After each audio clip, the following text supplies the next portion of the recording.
Assalamualaikum warahmatullahi wabarakatuh. Perkenalkan, nama saya Dr. Faisal.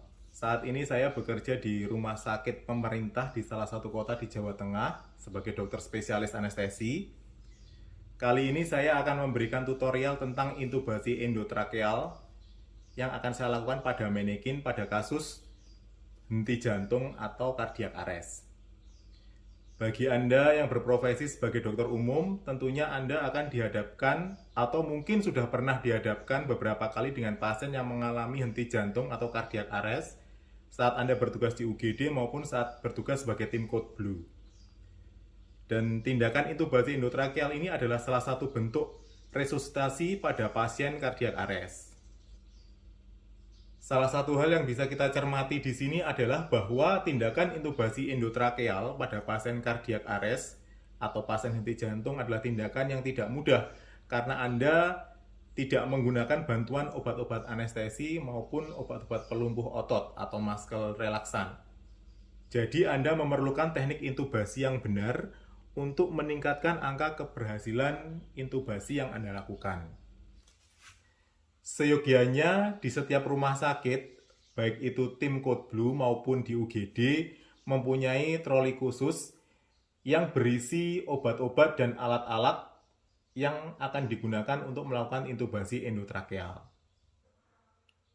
Obat-obat yang disiapkan di sini adalah obat-obatan yang digunakan untuk RJP, yaitu obat-obat emergensi. Sedangkan untuk alat-alat yang disiapkan, yang pertama adalah laryngoskop. Pastikan bahwa laryngoskop lampunya menyala dengan terang. Alat yang kedua adalah endotracheal tube atau ETT yang sudah terpasang stilet dan Anda sudah memastikan bahwa cuff atau balon ETT tidak bocor. Alat yang ketiga adalah alat suction.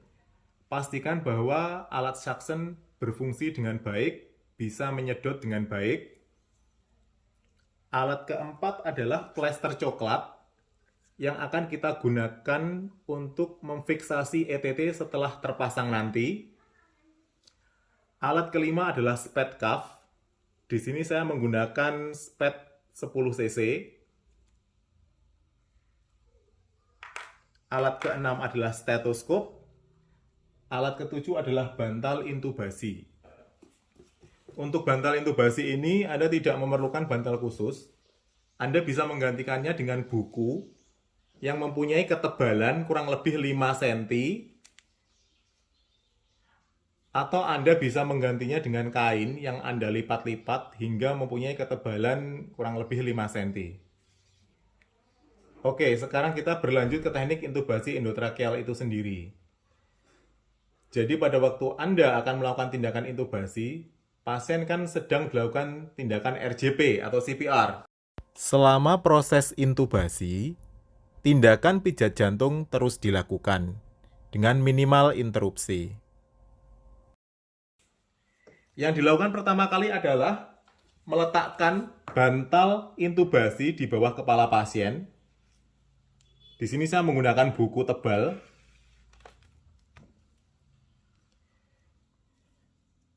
Kemudian Anda pegang handle laryngoskop dengan menggunakan jari pertama dan jari kedua tangan kiri, sedangkan 3 jari yang lain pada tangan kiri Anda gunakan untuk melakukan chin lift.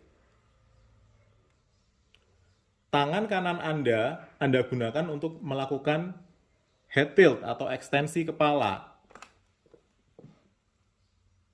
Posisi kepala pasien yang seperti ini dinamakan sebagai sniffing position. Posisi ini akan Anda pertahankan dengan menahan kepala pasien menggunakan tangan kanan Anda. Setelah itu Anda pegang handle laryngoskop dengan seluruh jari tangan kanan Anda. Anda masukkan ujung blade laryngoskop pada pertengahan mulut. Anda perhatikan ujung blade laryngoskop menyusuri lidah hingga Anda menemukan epiglotis.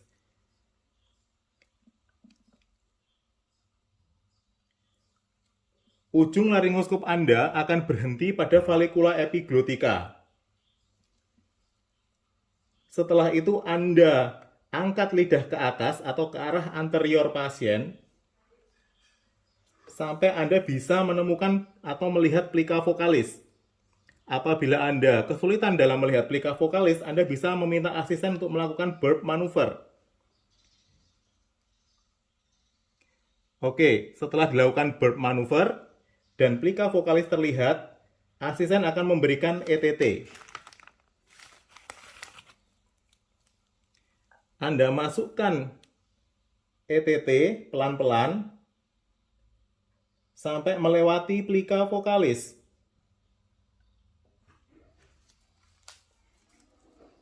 Jangan lepaskan pandangan Anda dari plika vokalis. Oke, stilet ditarik, balon cuff dikembangkan, dan hubungkan ETT ke ambu bag atau Jackson wrist. Anda fiksasi ETT pada sudut mulut dengan menggunakan jari pertama dan jari kedua tangan kanan Anda, sedangkan 3 jari yang lain pada tangan kanan menumpu pada mandibula pasien. Setelah itu kita lakukan auskultasi suara nafas paru kanan dan kiri untuk memastikan apakah ETT masuk ke trakea atau tidak. Asisten melakukan ventilasi atau memberikan bantuan nafas kepada pasien. Pastikan bahwa suara nafas paru kanan dan kiri sama atau simetris. Apabila suara nafas paru yang kanan terdengar lebih keras daripada yang kiri, ada kemungkinan ETT yang Anda masukkan terlalu dalam. Jadi Anda mungkin perlu menarik ETT pelan-pelan sambil Anda dengarkan suara nafas kanan dan kiri sampai simetris. Oke. Setelah ETT dipastikan masuk ke dalam trakea, Anda fiksasi ETT dengan menggunakan plester coklat. Fiksasi ETT ini bisa Anda yang melakukan atau asisten Anda. Anda akan meminta asisten untuk menggantikan jari tangan kanan Anda dalam memfiksasi ETT ini.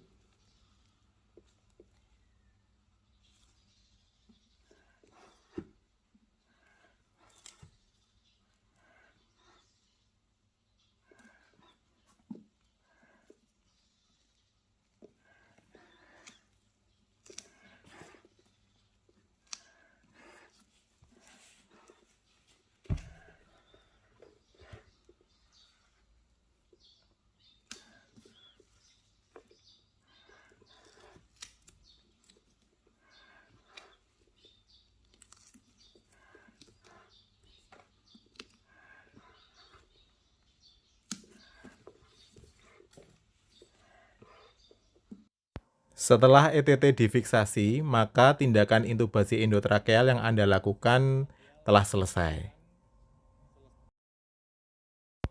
Terima kasih untuk teman-teman semua yang sudah menyimak video ini. Semoga video ini bisa membawa manfaat bagi kita semua. Amin. Wassalamualaikum warahmatullahi wabarakatuh.